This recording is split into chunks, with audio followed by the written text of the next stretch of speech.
Maayong buntag. Good morning, Ma'am Jane. Good morning, Max. May buntag ninyong tanan. And Thursday naman pod, so we have this online forum nato sa Cebu Caritas ang Gugma o Kamatuoran. Welcome sa tanan. Welcome and kung ganahan mo mahibaw sa projects, anything about Cebu Caritas, iyang mga programs, palihog bisita sa website cebucaritas.org o like sa Facebook page facebook.com/Cebu Caritas CCI. And if you have questions, i-leave lang as comment sa atong Facebook live nga stream. Okay. And So, yes, Max. And sa naandan, Ma'am Jane, atong sugdan ang atong episode with a prayer to be led by the President of Cebu Caritas, si Father Alex Cola.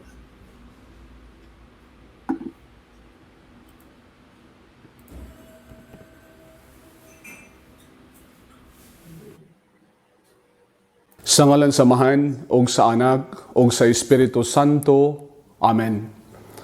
Langit no namong amahan, kami nagpasalamat kanimo sa mga grasya nga imong gihatag kanamo. Ilabi na gayud dining online forum nga naghisgot kabahin sa Gugma og Kamatuoran. Diin karong panahona naa ang fake news ug disinformation, maghari unta ang kamatuoran ug ang gugma diha sa atong katilingban. Ginoo, uban ni kami kanunay, kay kun wala ka, ang among mga paningkamot wala gayud paingnan. Amo kining gihalad, kining tanan nga magrasya nga among gipangayo, pinaagi ni Kristo among Ginoo. Amen. Sa ngalan samahan, og sa anak, og sa Espiritu Santo. Amen.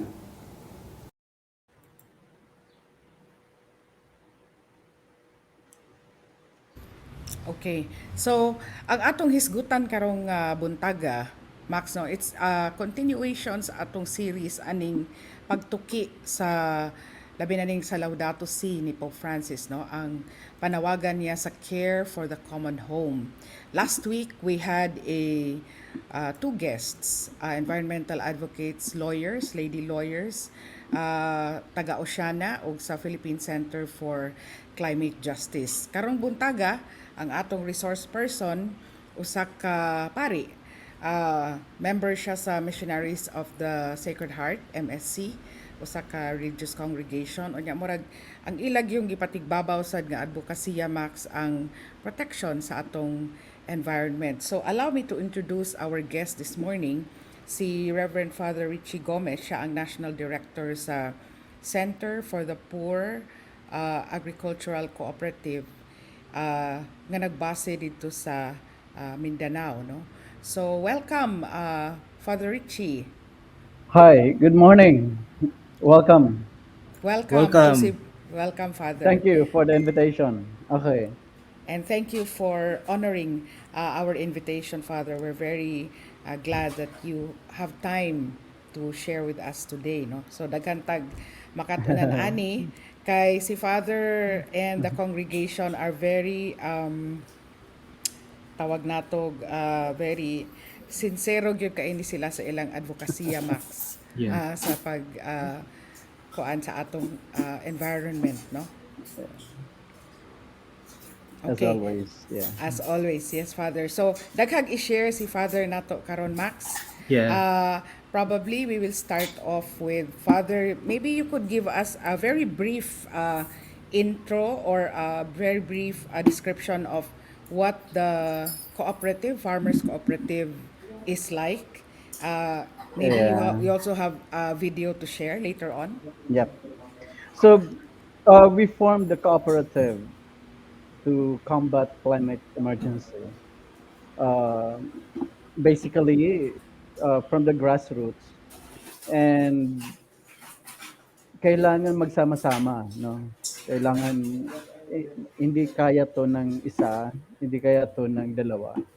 And as a cooperative, we believe that the more we are, the more we can do, the more we can accomplish, the more we can create, no?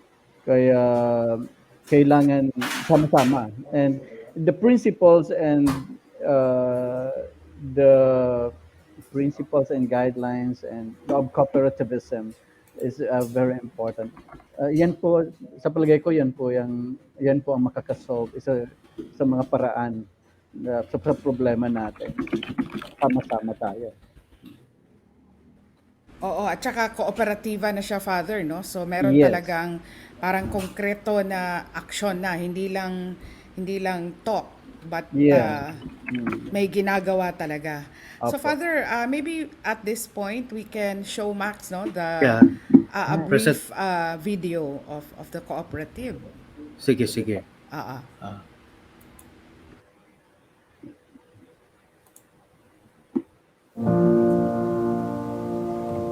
2020, nung nagkaroon ng COVID, all the restrictions of all the difficulties, labi na sa mga maguma, doon na tao ang MSC, Center for the Poor Agriculture Cooperative, or MSC Sipagco, to respond to the needs of the people. In the midst of pandemic, March 15, 2020, nabuo namin ang kooperatiba. Umpisa kami, ang founding member 32, na register kami sa CDA, nag-open ng membership. Dito na pumasok ang iba't ibang sektor, lalo na ang sa indigenous people. Nagkaroon kami ng 278 members. Ang pinaka-main goal natin, to heal the land and to produce food without harming the planet.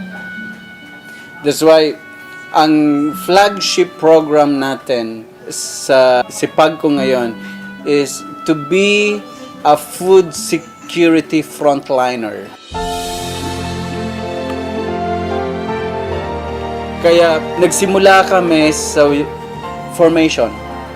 Every Saturday, we give human development formation sa mga members. Alam natin na may pagbabago sa sarili. We are all volunteers here. Doon kami nagsimula, yung advocating volunteerism. That's why last Super Typhoon, we're able to spend more than 4.5 million at bayanihan yon.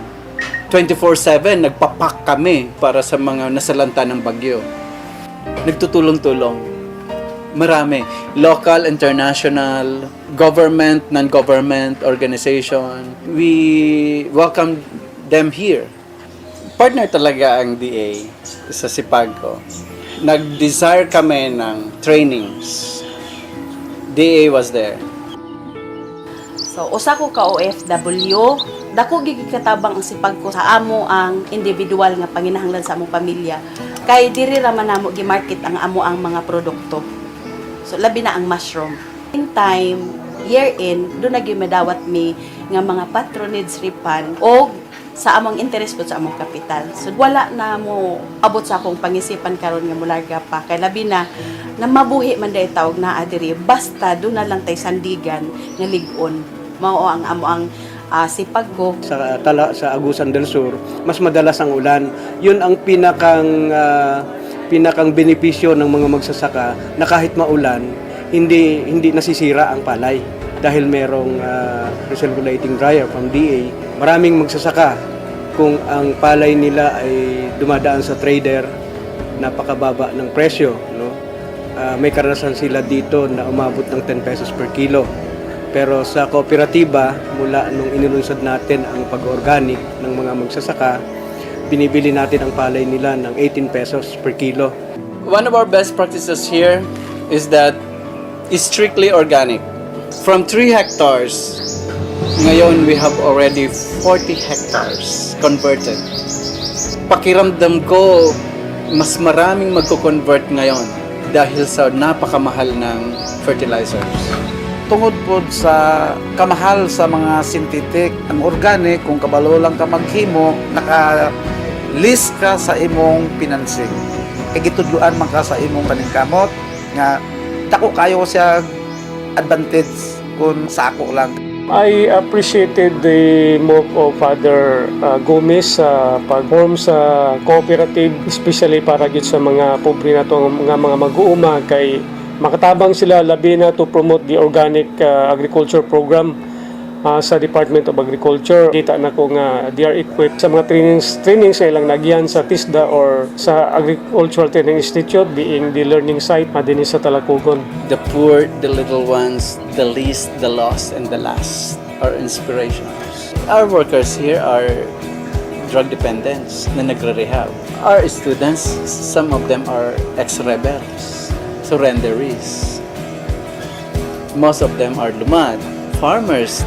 Sisiguraduhin namin na ang itinutulong sa amin, binibigay sa aming tulong ng kahit na anong institusyon ng gobyerno ay pakikinabangan ng mga tao, ng miyembro at mas nakararami pa na kailangan. Masipag ako. Masipag ako. Masipag kami.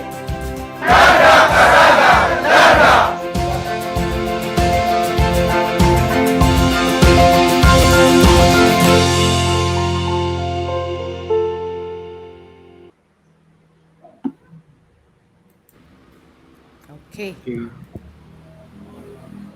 Father, from 3 hectares ba yun? Naging 40, 40 hectares, no? And now it's counting. And it's organic. Yeah. Oo. We're practicing that principle. Ano ho yung mga challenges that you met when you were starting to form this cooperative? First, the culture. Sa salitang agriculture, agri is not a problem, but the culture is the problem. Agriculture. Babanggain mo yung nakasanayan ng tao. Babaguhin mo yung psyche, yung nakagawian. And then, ibabalik mo sa natural principles, lifestyle, and ano. And then yung mga natural na yon, ang hirap ng hanapin dahil babad tayo sa synthetic chemicals, sa madali, sa instant, sa we don't want to wait, we don't want to so yan yung ano yan yung yung life cycle ng globalization na always abundant pero maraming scarcities at the same time. So yung mga pulling poles na yon ang tindi at kailangan talagang kasama ang paghubog. Yung paghubog sa Bisaya is hubog yun eh. Pag-form. Formation. Yes. Pagforma is tugkaron nato ang kaluluwa. Tugkaron nato ang ang kasing-kasing. Pero yun nga culture. Pag sinabing mag-uuma, palahubog yan, palautang, pala ano. So we have to look at the person. They are people. They are poor, and they are loved by God, and God has a special eyes for them. And actually, it's in our scripture. The Lord hears the cry of the poor. At kung meron man kinakampihan ng Diyos ay ang mga kabus, ang mga pobre, ang mga gidaog-daog. And there we are. We're with them. So we promote local industry. We support local products and the farm to table connection na ang produkto ay manggagaling ang price niyan is a farm gate price that we will not we will pass by the traders so that when it goes to the table it's the same price from the producers from the farm. So mga ganong principles ang gusto nating i-apply. And let's bring back the seeds. Those who control the seeds controls the food, controls the economy, controls the world. Ah, yun nakakalungkot eh. Winalayon ng Masagana 99.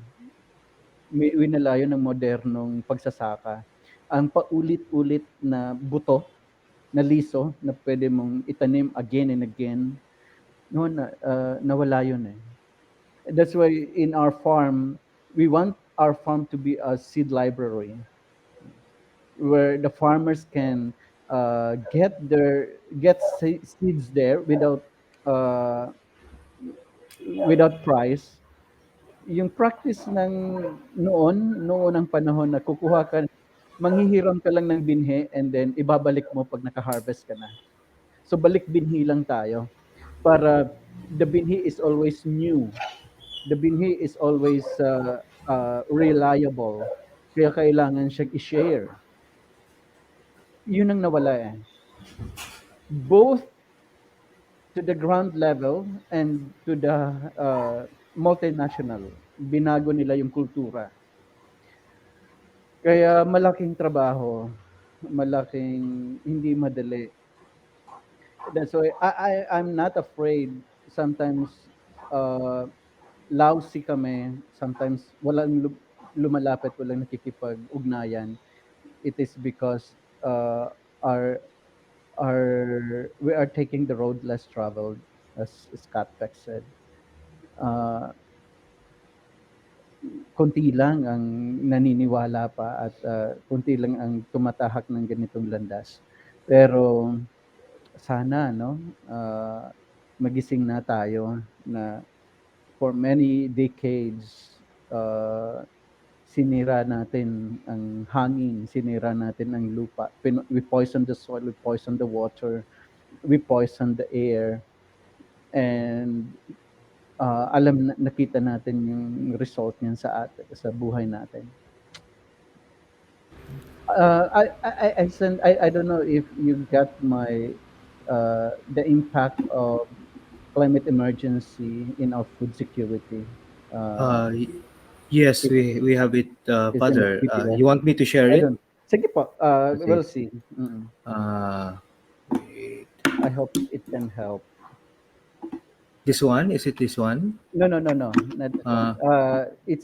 It's in our messenger. Wait. Let me check. Kasi yung climate emergency, it has an impact globally in our food security. At bakit kailangan nating paghandaan? Ano-ano ang kailangan nating paghandaan din na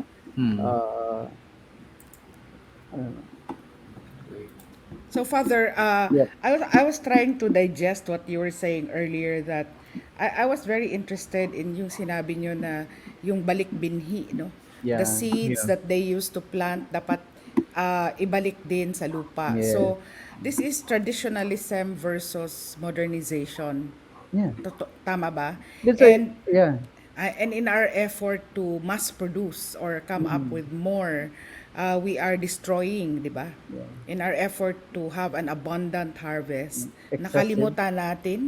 nakalimutan natin yung impact on nature itself, no? Ito ba yung slide na sinasabi po. mo, Okay. Father? Sige. Down, please.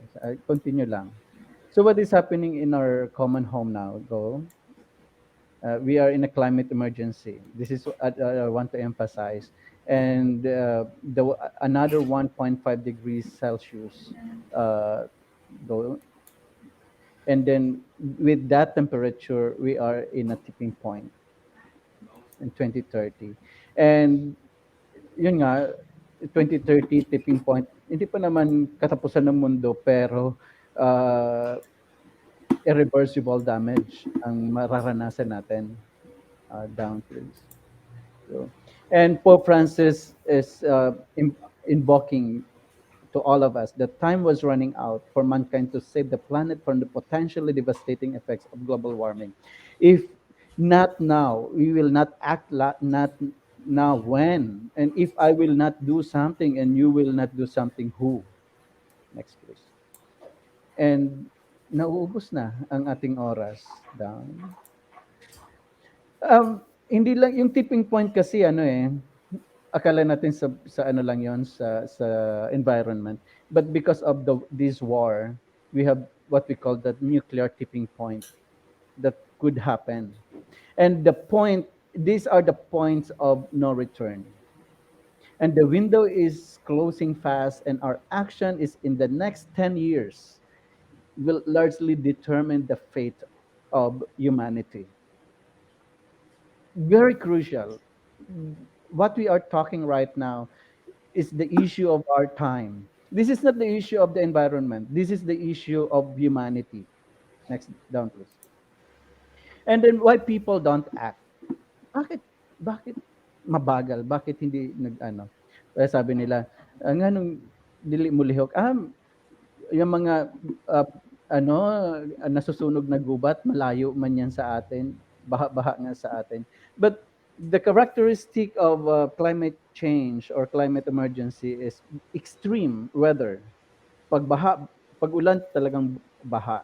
Pag init talagang drought. And this is Baha kay sabihin diri gahapon, Father. yeah. Baha kay mi sa Cebu gahapon. Yeah. That's right. So that's the characteristic of climate change, extreme weather. Tapos sabihin ng iba, ang layo naman yan dito sa atin, ang mga katalagman na yan. But remember, we are in a one roof. No? We have only one ocean. And then pagsasabihin nila, gamay raman kong tao, taga Bukid raman ko, mga taga Cebu raman ta, o taga probinsya raman ta, ang problema natin is global. Kaya wala man ko mahimo ni ana, but that's not a good reason. Next please. And ano ang rason why people don't act? We are disconnected with nature. The broken relationship of humanity to the environment, uh, yun, that's our existence. Next please. Inano ko yun eh, ibinisaya ko yun eh. I hope it's tama. Usa sa pinakadakong problema nga giatubang sa katawhan karon mao ang atong way pagpakabana sa kinaiyahan, or broken relationship and disconnection with nature. Gilantaw nato ang mga natural nga luna isip mga lugar na bisitahan sa kaugalingong panahon. We call it tourism. Pag nakita natin ang na dito falls, uy puntahan natin. Na dito bamboo plantations. Nindot kaayo, magpa-picture ta dito. We look at it in that way, like a tourist spots, kaysa sa usa ka serye nga malambuong lapad nga sistema or complex system diin kita sa sukaranan na lambigit. Tungod sa nagkadako nga kalang or gap tali sa atong kaugalingon o sa kinayahan na wad-an kita og pagtahod sa kung unsa ang gipasabot sa pagkuha sa usa ka kinabuhi aron sa pag-amuma sa uban. Down please. So, sabi ng mga scientists, we hope we're wrong. Sana mali kami. Sana hindi tama yung data na lumalabas sa aming mga researches. Sana fake news ang ano namin, ang mga R&D's, research and development namin. But according to Alex Pygot, I hope our predictions are wrong, but increasingly what we are observing around us are the signs of this happening. Nagtutugma ang aming data sa mga pangyayari na hindi pa natin inaasahan pero nangyayari na siya. Down please. That's why the Center for the Poor, nung one time I was asked, Rich, what is the Center for the Poor all about? Sino ba makikinabang nito? Sino ba ang mga kabus? Sabi ko sa kanya, if you're understanding the poor are the lumads, the farmers the vendors, the tricycle drivers, the orphans, the fisher folks. You're only seeing the tip of the iceberg because the poor this time is the world itself. Nung tinuruan tayo ng ating mga teachers, when we call lupa, yamang lupa yan. Dagat, yamang dagat yan. Gubat, yamang gubat yan. Pero wala na yung yaman na yon. That's why Laudato Si, paragraph number 40, the cry of the earth is the cry of the poor. Down, please. And we must be reminded that our own survival is intrinsically connected to the well being of the planet.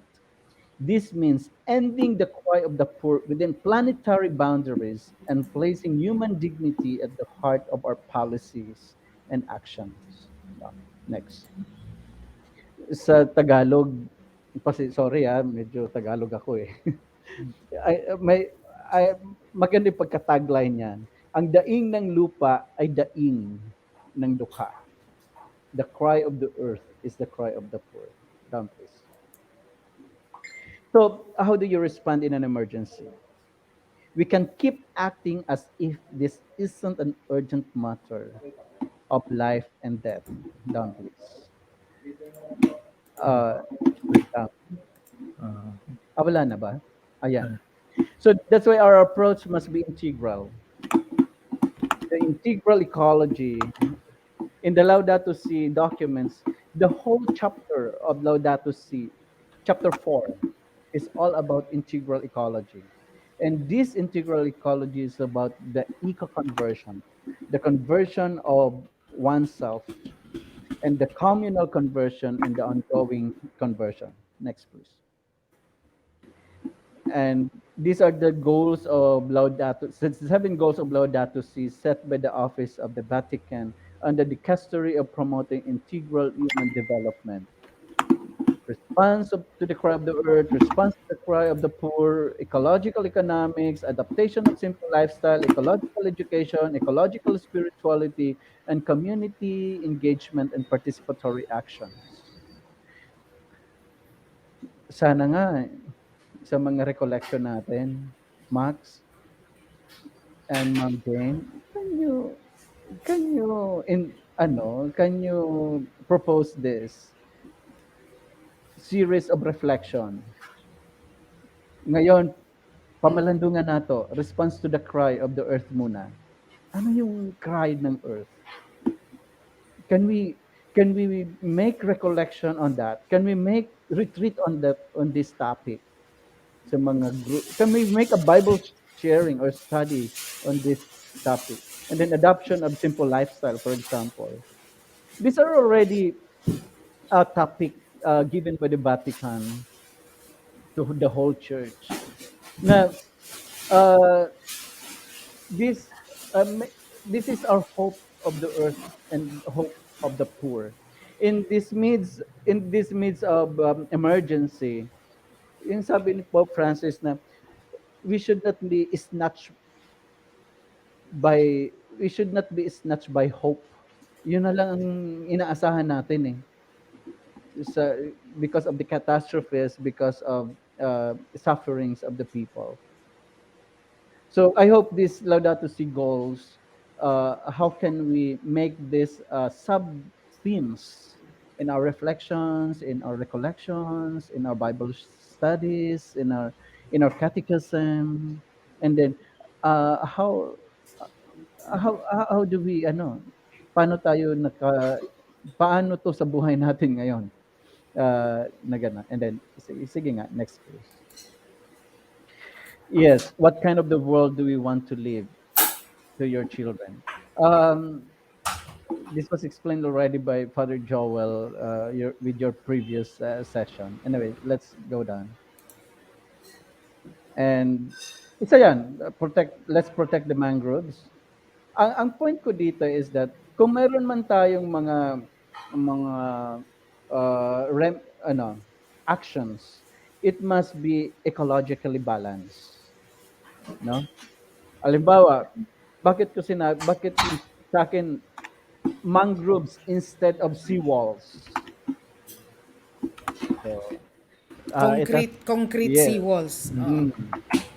Or So, what's happening now, Father, is ang daming reclamation projects yes, Hmm. na nasisira na yes. yung natural Mm, barriers natin. correct. Okay, next, please. Um, I gusto ko rin bigyan ng pansin that decarbonization, the central goal of climate policies, has remained unchanged despite international agreements over the last 3 decades. Wala eh. Yung agreement sa Paris, yung agreement last year of COP26, bakit leading countries who are contributing so much of carbon dioxide hindi there's are the two reasons that napansin ko. Number one is lack of incentive to decarbonize. Yung incentive na yon sa mga corporations and companies, transnational corporations. Number two, inadequate investment in low carbon technologies like the renewable source of energy as instead of burning fossils. And number three is the expectation that other countries will act first. Parang uh, hindi mo wag muna kaming gagawa, dapat sila muna ang mauna. Ibang sila naman ang uh, most contributor of this problem. Dapat sila sa kanila rin mag-ano. Yung ganong yung ganong mga uh, attitude. Next, please. And we have in 2009 what we call the Philippine Past Republic Act numbers 9729 or the Climate Change Act, which requires local government units or LGUs to develop their own local climate change action plan. That's what we call the LCCAP. And the government data shows that 1,394 out of 1,700 LGUs already have the LCAPs as of 2021. So ito yung ito yung mga pwede nating i mayor, governor, uh, uh, ano sa yung kagawad. Kumusta na po ito?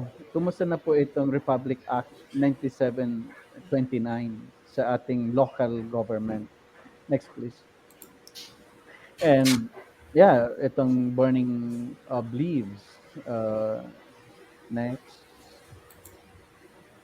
And yung the cost, alam niyo pa na ang isang puno nagkakahalaga ng 193,250 or roughly 9 million.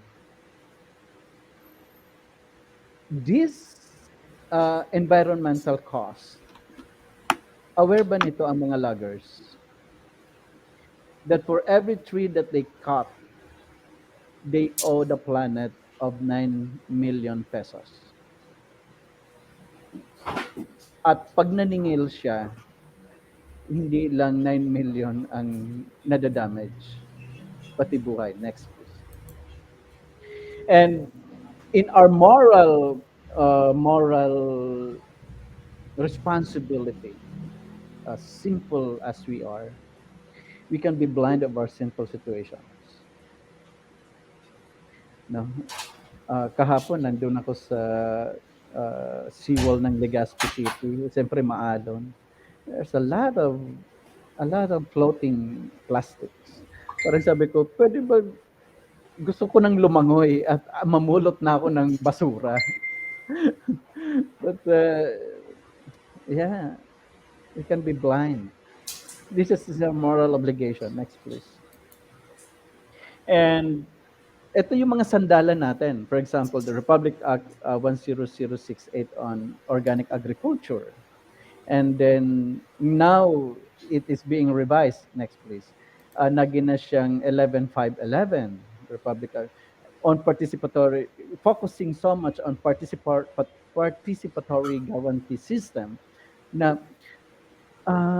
hindi ito pwedeng trabahuhin ng isang tao o ng isang organisasyon lang. This must be a collective action. Next, please. And of course, the most pinakapambato natin na batas, the Republic Act on Solid Waste Management on 9003. Next. And that's why uh, contemplating all these things, nakabuo kami ng isang kooperatiba. Ang kooperatiba na uh, na-advocacy at charity. Dalawang mukha ng cooperative namin, the charity aspect and the advocacy aspect, and at the same time the sustainability, the fair trade business enterprise. And the fair trade is, we want to close the loop. That's why in our farm, we, from the seeds, sa amin dapat nanggaling ang seeds. And then the input, the organic input, and the post-harvest, the post-harvest facility until the packaging, and then bring it to the green consumers. So we are the green producers, and we bring our green produce to the green consumers. Next, please. Ayan, na-explain ko na to na anyway. So our center, uh, we we called it is a school of love.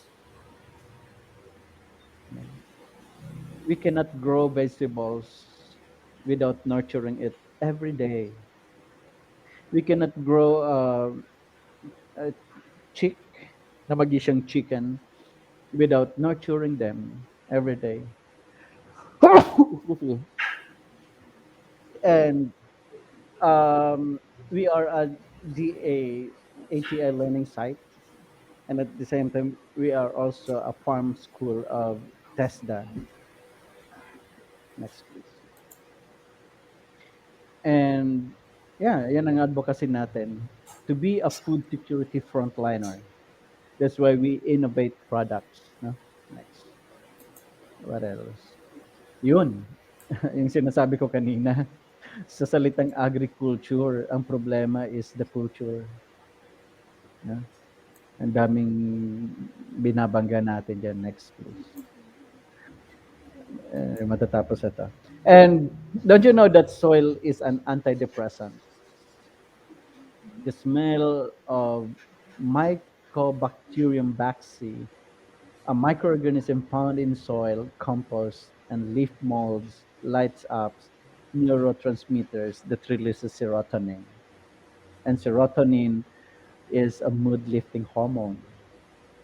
Napansin niyo po ba, Sir Max and Ma'am Jane, ang suicide cases usually sa urban setting. Yeah. Yung mga hindi nakakatungtong ng lupa at hindi nakakahawak ng lupa. But mind you, compare their suffering to the suffering of the farmers. Almost walang nagsusuicide sa mga farmers. Pero alam natin, mas matindi ang problema at pinagdadaanan ng mga farmers. And it is because of this serotonin. Naalala ninyo nung pandemic, sa gitna ng lockdown, ang naging recourse ng mga tao ay maging plantitos, plantitas. Yeah. Correct. Yes. The soil Totoo saves. yan. The soil saves humanity. I believe. The soil is our hope. We destroy the soil, we poison the soil, we poison ourselves, we destroy ourselves, we destroy humanity. Wala. That's why sa principle of organic farming or organic agriculture, it's a soil-based principle. You can never call organic agriculture without soil. Basic principle is to take care of the soil, sustain its nutrients, and uh, develop its quality. Yan po ang basic principle in organic agriculture. Alagaan ang topsoil. And topsoil is just 5 to 7 inches, And that 5 to 7 inches topsoil, uh, it's so very delicate kasi pag na-wash out siya ng malakas na ulan, wala ka ng topsoil. Pag na-expose siya sa matinding init ng araw, mag-disintegrate siya. And madaanan siya ng pesticides, may sprayan siya ng herbicides, sira ang topsoil mo. So that's how delicate the soil. In organic agriculture, basic principle, kung meron mang principle ang organic agriculture, is to take care of the soil. Doon nagsisimula ang lahat. Buhay at ang bunga. Next, I think, last one. So, yeah, all we need is the wisdom of psychologists, sociologists, environmentalists, politicians, scientists, anthropologists, and spiritual and ethical thinkers as well. And our solution must not just be multisectoral but intersectoral. Not just be multidisciplinary but interdisciplinary in nature. Not just be additive but rather integrative in nature. Ito po yung uh, kailangan natin. Next, please. I think that's the end. That's the end. Okay. So, yeah. Sorry, ang dami ko nang nasabi yata. Pasensya na. I know this is a forum. Yeah. So, Well, Max, it basig shows na kay it shows passion. Father, I was notable, I think, katong slide ni mo na ang daing ng lupa ay daing ng dukha. So the cry of the earth is the cry of the poor. In a way, Ma'am Jane, di ba, kanang it shows nga ang poor gyud ang kay sila magay first na maigo when it comes to kaning mga Vulnerable. disasters. Vulnerable. And we've always thought nga because they're so kanang ang ilang everyday concerns is kanang having food on their table, having some money for the day. We've always thought nga sa mga different classes, sila ang mas dili kaayo nakakita sa urgency sa problem on the environment kay ang ila halagi kana laging day to day living. But katong recent nga release sa Pulse Asia September 17 to 21 issues most urgent national concerns. They found nga sa Philippines, of course, ang stopping the destruction and abuse of our environment sa entire Philippines, murag 9% na among the issues compared with inflation nga 60 plus, sa patong increasing pay 40 plus. 9% lang ang kanang stopping the destruction and abuse of our environment sa entire Philippines. But Visayas, 12%, meaning higher ang atong tanaw nga concern. But when you go through the classes, sa ABC, 7% lang na ang kanang stopping the destruction. Sa Class D, 9%, but the Class E, 14%. So higher for them ang and it's even beyond the margin of error. So definitely higher for them ang concern over the destruction and abuse of our environment. For me, Ma'am Jane, murag eye-opening ba because I've always thought lagi, di ba, murag mo man na murag common gyud pang sulti kay kana lagi dili kay na taas nga concern because they're too kanang busy kanang looking for food what, at the what is table. that? What is that, Sir Max? Do you Sa mean? Pulse Asia Yeah. na survey. Do you mean the Class D are the one more destroying the earth? No, more they concerned. more More concerned about the concerned about the More Oo. destruction. concern. O kasi Class nga, Yes. E, Class E, they mas Ah, kasi taas nga ang ilaw. sila sila Sila ang poor guy mas unang taas. nakaka-experience. Yes, ah. Oo. So are you seeing that on the ground, Father, because you Yep. deal with them? Oo. Okay, ang dali-dali. For example, disaster. Ah, 'Pag mga mayayaman, naka-hotel na 'yan, sumibat na 'yan. Sinong naiwan sa gitna ng disaster? So, ang dali ng may pera, lalo na, sa panahon ng disaster, si si mayor wala na, iniwan na yung kanyang mga tao. And it happened. Sumakay na ng No? helicopter. Siguro magkaroon ng helicopter, Ah, hindi na nagpakita. ah. So, uh, the same with the buying capacity, of food products. So, dahil sa ang buying capacity ng mga mahihirap ay napaka liit. So sa share economy lang 'yan, no?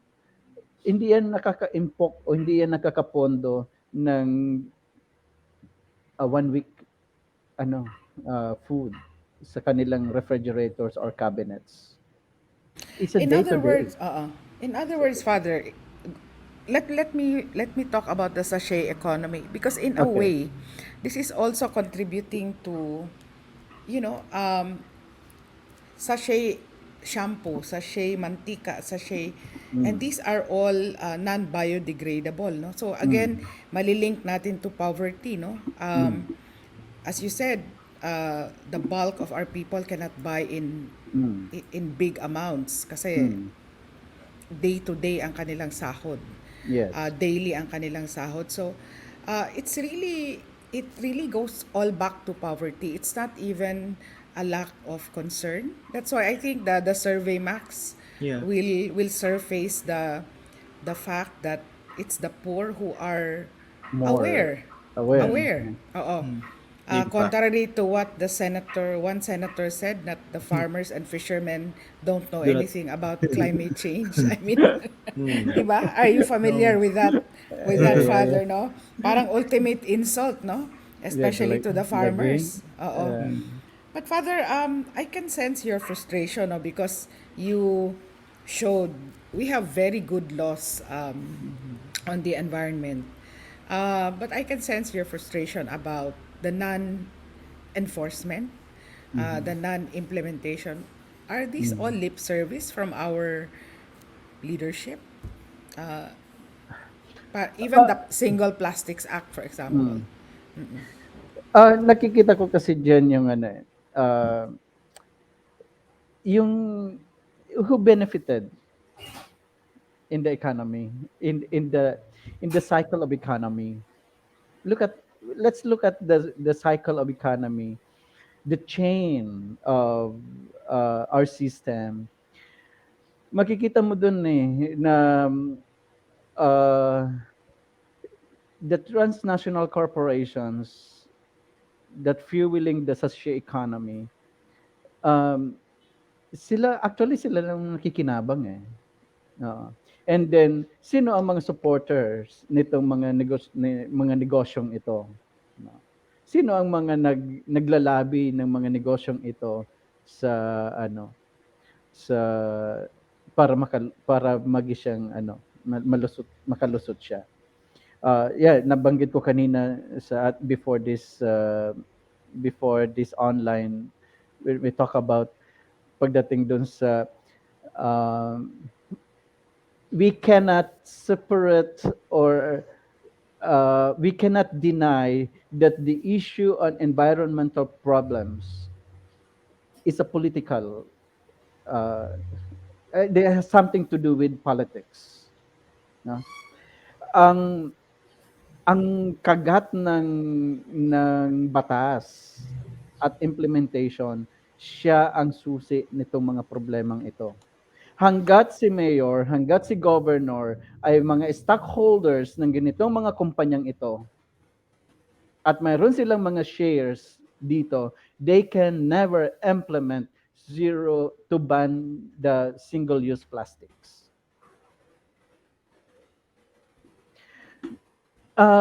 Yun nga, bakit effective ang ban of single-use plastic sa Siargao? Pagpunta ko sa Siargao, foreigner, local, pumupunta sa karinderya, may dalang Tupperware. Pumupunta sa palengke, may dala-dalang mga Tupperware. Dahil walang plastic. Bohol, island, mayroon dyan mall. Eh pag wala ka dalang bayong or bag, you gagamit ka, bibili ka ng eco bag worth 15 pesos. And that will cost you a lot. So, may the political will. Kaya nga, sana yung tutuhanin ng mga nasa gobyerno natin, yung mga omnibus statements na sinasaynan nila, that none of them are part or relatives ng ganitong kumpanya na that's in their omnibus mga documents, 'di ba? Kung walang string attached si si honorable madam or sir honorable, kaya po may mangyayari. Siguro, Father, that will be part of the formation, no? Especially sa voters na mas maigi nating i-scrutinize. But then again, election after election, while we advocate for, voter values formation, the same thing happens. Max, do you have any Father, thoughts? I'm curious sa co-op who are the primary buyers of their produce? Ang community or elsewhere? We produce organic products, premium products, healthy products for our very own selves, for our families and loved ones, for the producers. At kung mayroon mang tira, we sell it. We share it. We make it as a gift. The share economy, no? May ang mga farmers natin na nag-harvest synthetically. Sarili nilang ampalaya, sarili nilang talong, sarili nilang produce na pipino, sila mismo hindi kumakain. Or separate, Dahil- no? May separate dahil- na plot. Linublob nila yon sa chemical bago nila dinala sa market. Very ironically, dito sa co-op, we have a neighboring co-op na 100 hectares more than 100 hectares ang kanilang palayan. And in that co-op, the general manager of that co-op nagpapa-reserve ng aming red rice and black rice na ang aming abot or ani lang is only 4 tons. And then sa kanya, libo-libong tonelada. Pero siya mismo hindi siya kumain ng kanyang bigas. And then sabi ko, sir, sure, I will share to you 2 cabans of black rice. Ikaw, bakit ka pala nagba-black rice? Brother, na-diagnose mo na akong cancer.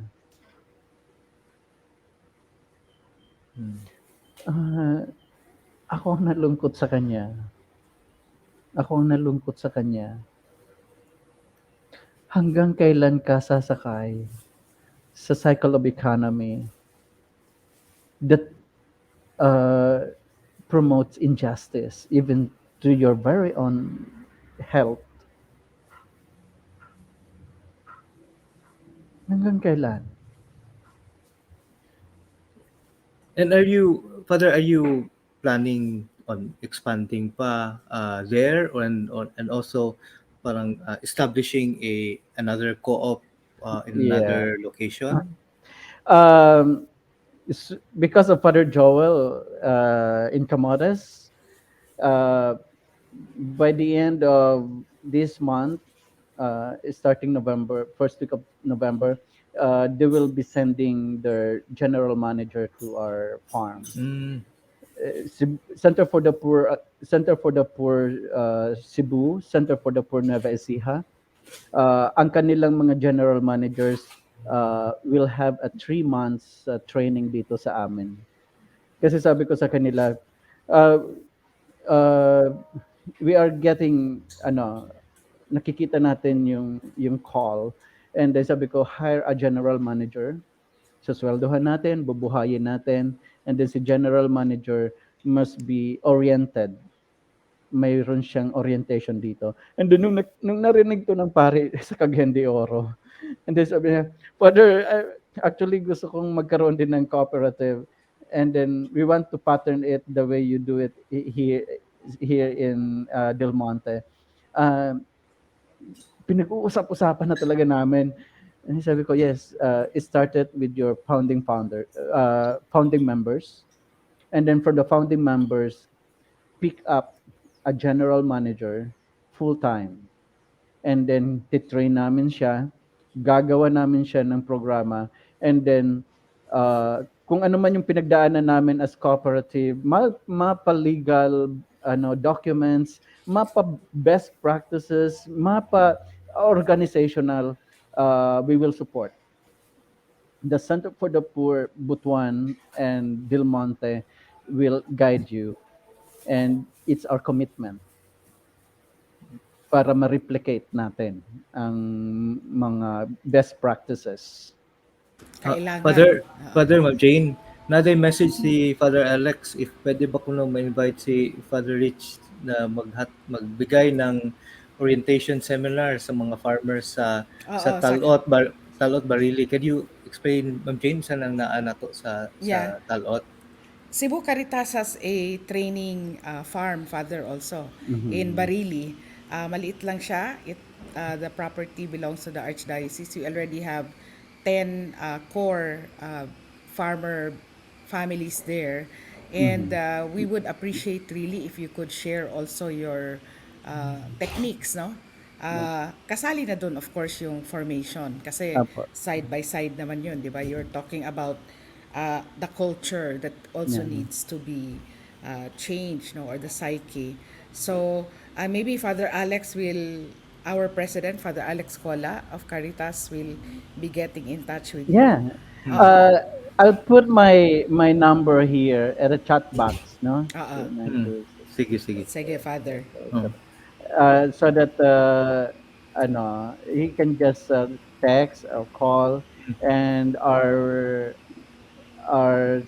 um, email address, MSC Center for the Poor at gmail.com. Okay. I'm sure na kuha na yan ni Father, no? Hmm. So, Father Alex, if you're watching, yeah, We'll share. Father Rich will wait for your email or text. Sige. Thank you Opo, very much, it's Father. our advocacy. It's our uh, that's why it's a Center for the Poor, where we're even establishing our uh, development office na kung makakita kami ng mga funds, hindi namin yung mga nagre-request sa amin na communities, hindi na namin pahihirapan na uh, sa expenses namin. We will shoulder it by ourselves. Kasi isa yan sa mga hindrances eh. For example, gusto ko sana namin, isipin nila, nako, papamasahan natin yan si Padre Richie. Siyempre, gagastos yan. Pagdating naman dito niya, gagather tayo. Siyempre, yung mga in-invite natin, pakakainin natin. Ano naman yan, gagastos na naman yan. We at the Center for the Poor,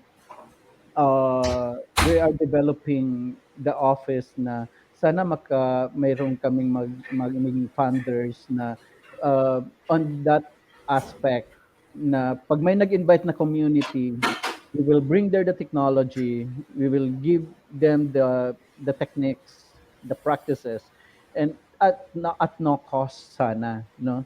Hindi kami magke-create ng sakit ng ulo in terms of financial sa community.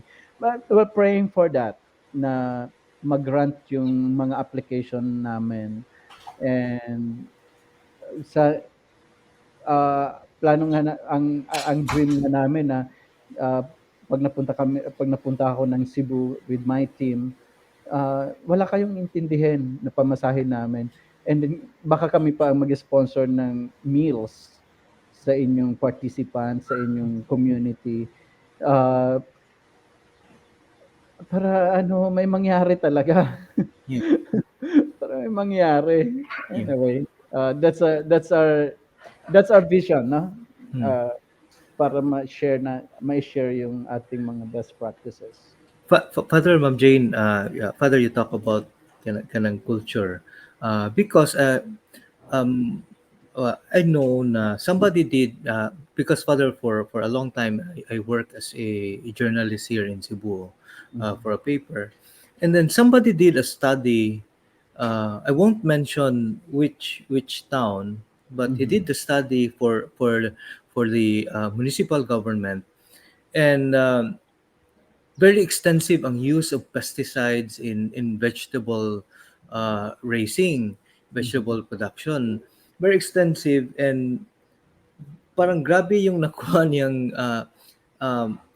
report sa study niya. But the town officials did not uh, ask him not to release the study, but he shared it with me. And he said, yun nga, because ang farmers daw, naglo-loan sila for each crop cycle. And for them, very essential na magsusurvive yung crops nila. So, extensive yung use ng pesticides. Ang tawag niya doon, parang it's a pray and spray na approach.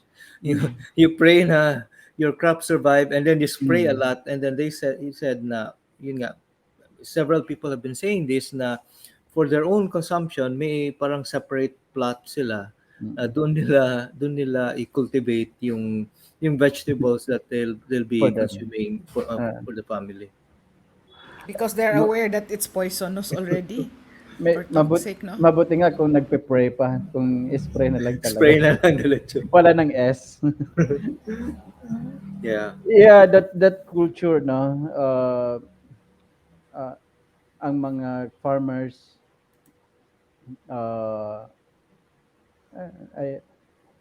yung culture ng utang, culture ng pangungutang, culture ng kautangan, nabuhay sa utang, lumaki sa Mangungutang utang. para ibayad sa utang. Diba? But Mangungutang para ibayad sa utang. we cannot just look at that way, because iba ang pinagdaraanan ng mga natin, ng mga magsasaka.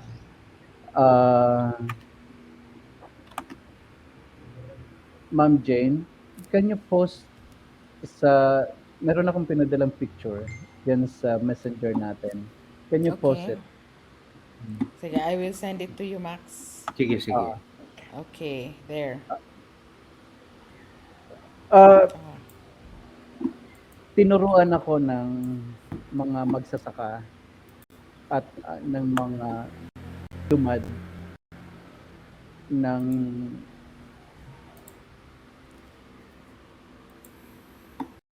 mas mahal pa sa PhD and doctorate. And can you show the picture, please? Can you show it, Max? There. There. Okay.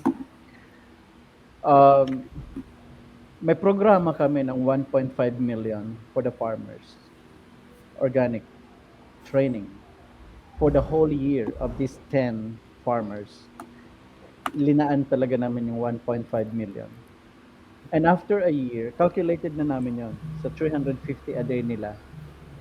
After a year, graduate sila with this scheme na sabi ko, from now on, since marunong na kayo mag-organic, marunong na kayo sustainable agriculture yung tinuro namin sa inyo for the whole year, and we spend 1.5 million pesos for you. Ngayon, sharing na tayo, ha? Sa farm, 60-40. Usually, sa financer ang 60, sa farmers ang 40. Binaliktad namin yon. 40 lang sa 40 lang sa co-op, 60 sa kanila. You know, kinwento na namin. So sa 350 ninyo, ang monthly nyo roughly 9,000 to 10,000 lang. Pero sa sharing scheme natin na 60-40, dahil ikaw ang in charge sa babuyan, ikaw in charge sa manukan, ikaw in charge sa fertilizer, ikaw in charge sa gulayan, ikaw in charge sa mga itikan, magkikita ka ng 20 to 30,000, even 45,000 a month. Lalo na sa baboy. Maganda yung baboy natin. Organic. Alam niyo ba, after graduation, sa 10, ilan ang bumalik? Isa. I was so frustrated. Sabi ko, saan ako nagkamali? Feeling ko, nagsayang lang kami ng 1.5 million. Nagalit ako. Pinatawag ko yung mga farmers, yung 10 ulit. Alam mo, ang bumalik, ang dumating, mga asawa. At binibaywangan pa ako. Father, hindi kami mabubuhay sa 150. Kasi sabi ko ngayon, imbes sa 350 a day, 150 na lang. Pero, at the harvest period, meron kang ganun kalaki. Paano kami mabubuhay sa 150? May asa, may card, may paluwagan, may porsyentuhan, may,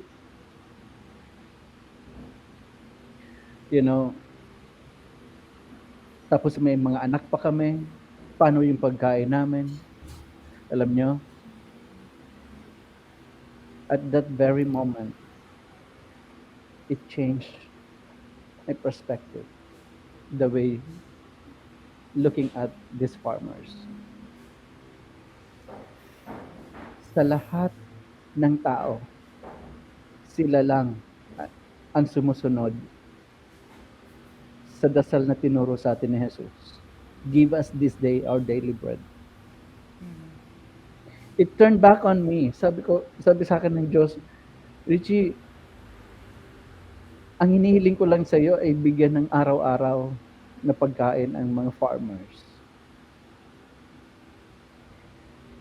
Hindi pala pwedeng isaksak ko sa kanila yung nasa isip ko dahil ako yung may kapasidad mag-isip. Hindi ko pala pwedeng i-apply sa kanila yung intensity ng aking program dahil ako ang may budget.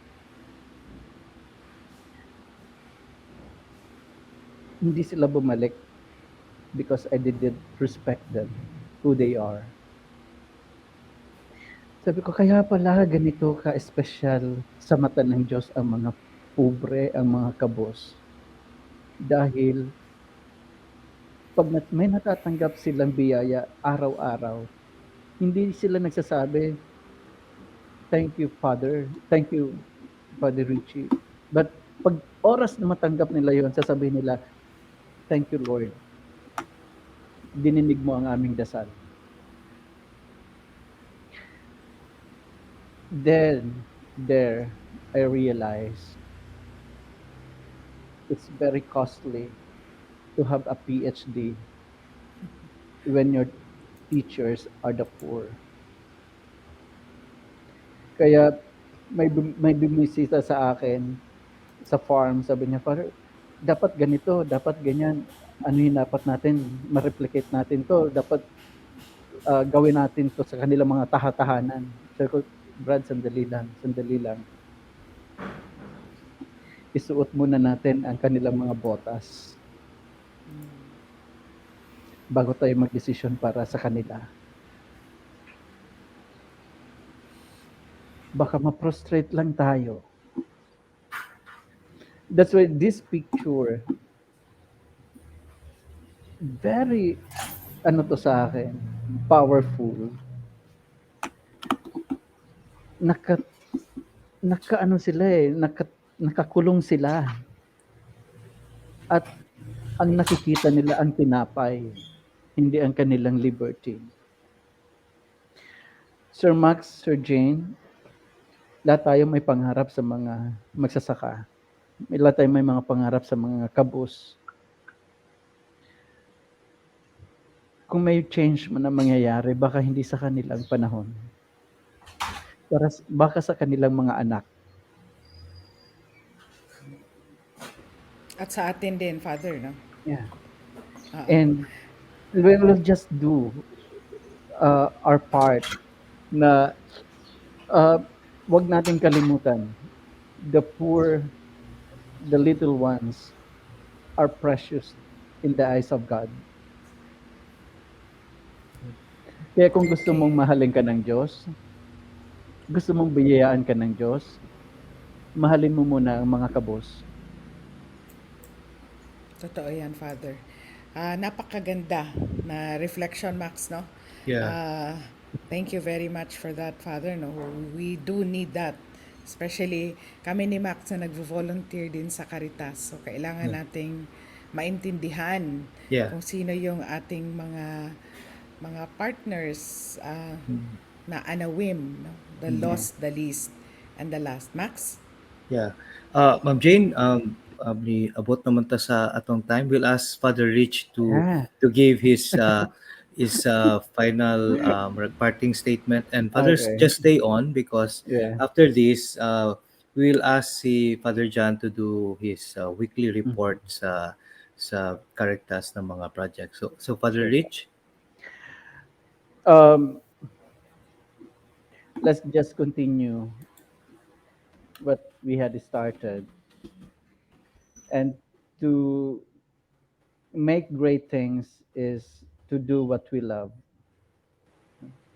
And this love na to na ginagawa natin could become great things. Baka hindi dito sa panahon natin, but in the future. This fight for environmental justice, this is hindi to bukas makikita natin ang result.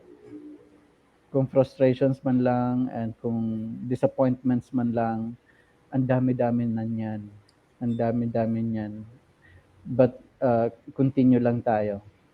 And to care our environment is to care our very own selves. And this world is not, we borrowed it from the next generation. This is not ours. This world, we borrowed it from the next generation. Thank you. Thank you, Father Rich. I learned Thank you a very lot much, today sa imong sharing. So, Ma'am Jane, atong i-ask to give the weekly report ang program director sa Cebu Caritas, si Father Alden John Baran. Morning, Father. Nakamute ka, Father. Hello, good morning everyone. Good morning, Sir Max. Good morning, Attorney Jane. Good morning, Father Richie. And good morning also to all our viewers sa atong sinimanang programa nga Gugma ug Kamatuoran. O karon usab naghapon ko aron paghatag og update o report sa atong mga nagkadaiyang programa sa Cebu Caritas ingon man usab sa atong Parish Caritas. Una, ang atong mga Parish Caritas volunteers sa Santa Lucia Parish sa Asturias, Cebu, mihimong usa ka clean-up activity niadtong October 15, 2022. Kauban nila ang mga partisipante nga mga volunteers, ingon man usab ubang mga pipila ka mga kabatan-unan. Ikaduha, Dito usab sa Talot, Barili, Cebu, gihipahigayon ang ilang fiesta celebration human kini na nabisingan sa October 10. Gihimo ang fiesta celebration pahinungod sa mahal nga Birhen sa Fatima niadtong October 13, 2022 na gipanguluhan sa atong Good Governance Head Monsignor Danny Sanico, kauban usab atong Cebu Caritas President Father Alex Cola. Dako kayong kalipay sa atong mga kaigsuonan nga mga mag-uuma ug ilang mga pamilya, ilabi na nga napahigayon pagbalik ang pagsaulog sa Santos nga misa sa ilang bag-o nga na-renovate ug na-rehabilitate nga kapilya. Kay kining kapilyaha na apektuhan man sa bagyo nga Odette. Ug tungod sa atong mga benefactors, nahimo kini, nahibalik kini o nindot na usab ang maong kapilya. Ikatulo, maigsuon, ang mga Parish Caritas Lay Coordinators o ingon man usab ubang mga representante sa Parish Caritas sa mga parokya sa District 5 gikan sa Aluginsan ngadto na sa Tabuelan mi-attend sa gipahigayon nga Parish Caritas Capacity Building and Consultation, labi na gayon kabahin sa good governance, disinformation o ang ecology. Kalabot na nini ang gipahigayon mga focus group discussion isip consultation sa maong mga topics. Gihimo usab ang pledge of commitment sa mga partisipante ilabi na pag-promote sa good governance, pag-fight sa disinformation ug man usab ang promotion ng integral ecology. Sa laing bahin usab, gihimo usab ang Parish Caritas Capacity Building and Consultation ngadto sa mga parokya sa District 6 kini naglangkob sa San Remigio, Bantayan Island, ngadto na sa diri sa pikas nga bahin, ang Bugo o kining Tabugon. Kini gi-attender sa mga nagkadaiyang mga representante o mga coordinators. Gihisgutan usab dinhi ang kalabot sa good governance, fighting disinformation ug man usab sa ecology. Ingon man usab, mihimo usab sila laing nga pledge o commitment alang nining mga tulo ka importanteng mga aspeto, ang good governance, fighting disinformation ug ang ecology. Kini kalabot ni sa atong programa nga nagpadayon ang atong mga capacity building and consultation sa mga nagkadaiyang distrito sa Archdiocese of Cebu. Usa na lang ka distrito ang atong imuon karong umaabot sa Baddo adto sa parokya sa mga parokya sa District 3 nga ipahigayon karong Sabado October 29 adto sa Archdiocese Shrine of St. Michael the Archangel sa Argao, Cebu. Ika-upat, adunay gipahigayon nga catechism activity ang ato mga Parish Caritas volunteers sa Hinatilan Parish nga diin 75 ka mga kabataan ang mi-avail sa maong feeding o catechism activity. Gihimo kini sa kapilya ni San Pedro ug San Pablo sa poblasyon Hinatilan, Cebu niadtong Oktubre 15, 2022. Ikaunom, sa laing bahin usab sa mao gihapon nga parokya gipahigayon ang usa ka feeding activity o catechism ngadto sa kapilya ni San Roque sa maong parokya sa Hinatilan nga diin kaabag nila ang miyembro sa Catholic Women's League. Kini gipahigayon sa milabayng semana sa October 1, 2022. Ikapito, dulan 350 ka mga household o pipila ka mga parokyano ang natagaan og relief goods o other food items nga gihatag sa Cebu Caritas, ingon man usab sa ilang partners nga mga partner benefactors nga mao ang Bukas Palad Cebu Foundation ug ang Monday Nissen Corporation nga mihatag sa pipila ka mga food items. Kini kabahin sa humanitarian effort nga gihimo sa Santo Niño Parish, Paknaan and Labugoon Parish Caritas dito sa Mandawi City. Sa laing bahin, ang mga nagkadaiyang representante sa mandated organizations o pipila ka mga barangay officials na sakop sa Cebu Metropolitan Cathedral sa siyudad sa Sugbo mi-attend sa gihimo nga Parish Caritas Orientation sa milabayng Oktubre 22, 2022. Kini kalabot sa ilang paghimo o pag-launch sa ilang parish Caritas sa Cebu Metropolitan Cathedral. Ipahigayon usab ang focus group discussion nga diin gihisgutan dito usab ang ilang mga nagkadaiyang issues o ingon man sa pag-map out sa ilang nagkadaiyang programa o serbisyo. Ang head sa Cebu Archdiocese Prison Apostolate mihatag usab og overview kalambot sa ilang programa alang sa mga piniriso. Ang mihatag usab sa mga orientation walay lain ang si Cebu Caritas Program Director inyong sulugoon Father Alden John Baran o ingon usab si Cebu Caritas Humanitarian Coordinator Mr. Kendrick Minyosa. Kini gipahigayon sa milabayng Sabado, October 22, 2022.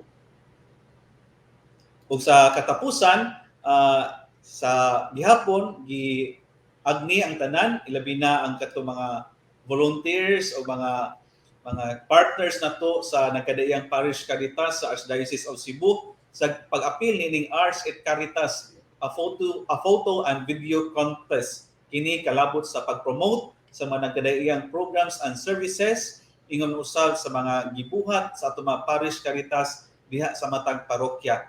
Kini kabahin sa atong umaabot nga kasaulugan sa second Cebu Caritas Week nga himuon karong November 6 ngadto sa 13 2022. Kini usa ka semana nga makalihukan nga maghatod kaninyo og mga nagkadaiyang programa nga gidalit sa Cebu Caritas.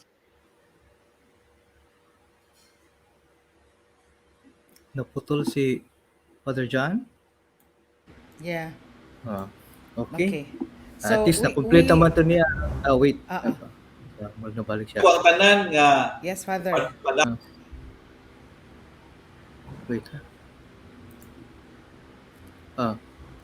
Okay, Father. gihangyo na ang tanan sa pagsuporta sa pagsuporta sa kalihukan sa Cebu Caritas Incorporated. Mahimo kayo mong musuporta pinaagi sa inyong mga donasyon both in kind and in cash na inyong mahatod dinhi sa Cebu Caritas Office. So, makausap pa si Father Alden John Baran, daghan kaayong salamat. Salamat, Padre. Max? Thank you, Dre. Thank you, Dre. And then, ato silang i-invite, Ma'am Jane, Father John, Father Rich. Tomorrow, kay every Thursday, Facebook Live ang Cebu Caritas, so online, at 10 a.m. But every Friday, on-air siya sa AM radio, DYRF, 12:15 sa inyong dial. So tomorrow, 8 in the evening until 9 in the evening. Kung makahigayon mo, paminaw sa Gugma ug Kamatuoran on air, naa sa radyo but ila sa lang i-Facebook live sa DYRF. So interesting ang topic og Max kay disaster preparedness. Yes. Maghisgot sa disaster preparedness. Nga atong naagian na sa pipila na kaadlaw dinhi sa Cebu, sige baha daghan tag naagian. So thank you kayo Father Rich, Father John, Thank you, Fathers. Ma'am Jane, and then next week na sad Gugma ug Kamatuoran online Thursday at 10 a.m. and karong nga episode maglahi ta sa atong closing prayer dili sa atong naandan si Monsignor Danny Sanico ang head sa Good Governance Committee, but kaning video ang atong i-play nga gi-share ni Father Rich. So thank you everyone. See Thank you, you everyone. tomorrow and next week. Next week. Thank you. Ni minsan, di naging maramot ang mundo. Hindi naging pamuska. Patas mo siya'y magmahal. Madalas sinasaktan, ngunit nakakapagpatawad. Madalas hindi iyong sugutan, pero nagtitiis. Subalit hanggang kailan ba natin mararamdaman na ang mundo ay pagod na rin? Ipagdarasal ko na sana maghihilom ang lalim ng sugat nito upang manumbalik ang ganda ng sagradong paraiso.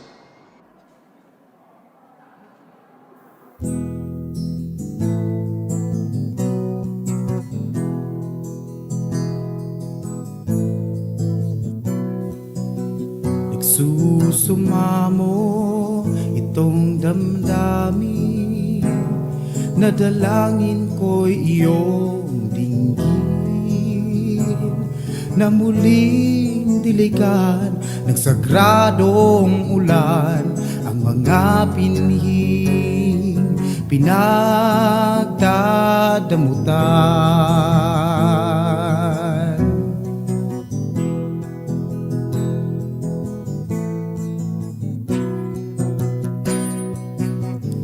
Diyos Ama, ala, magbabaya kabunihan.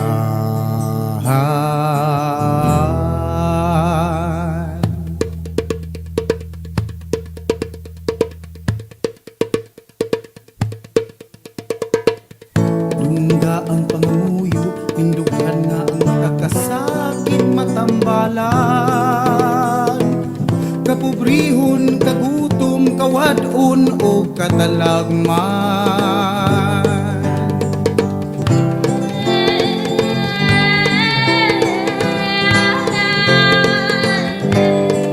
Nagsusumamo itong damdamin, nadalangin ko'y iyong dinggin, na muling diligan ng sagradong ulan, mga binhi pinagdadamutan.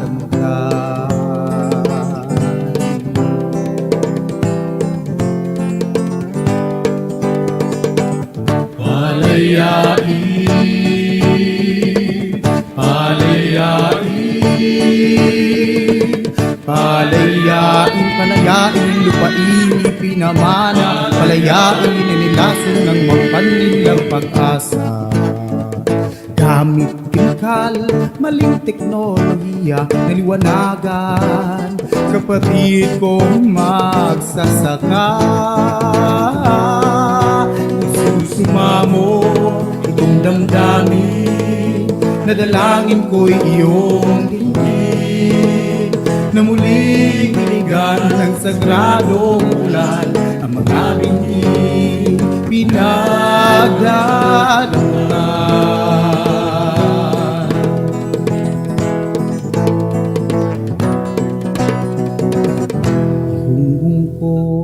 Sa mga hangin,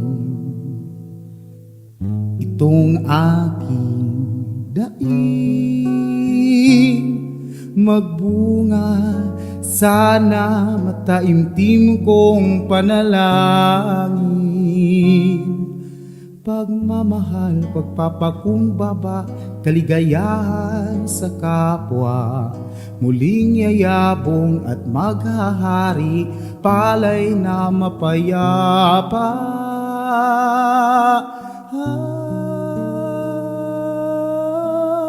Amen.